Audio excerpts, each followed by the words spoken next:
बिस्मिल्लाहिर्रहमानिर्रहीम। ये देखें यार, ये क्या चीज़ है, इसको कहते हैं इंजीर। और ये लाहौर में मिलती है हमें कटिंग वाली, लेकिन वो भी तकरीबन 1200, 1300, 1500 रुपये किलो है। लेकिन ये वाली जो इंजीर है ये ओरिजिनल, कोई इसमें किसी इंसान ने ज़रा भी मिलावट नहीं की, उतारी अभी और ताज़ा हम खा रहे हैं।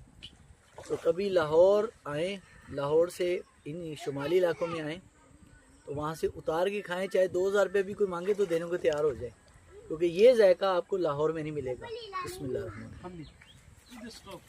वाह मीठी बेहतरीन वाली जायका।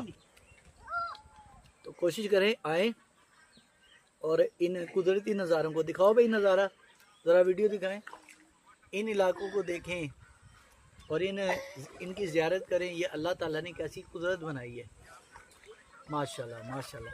ये नीचे पानी भी दिखाओ।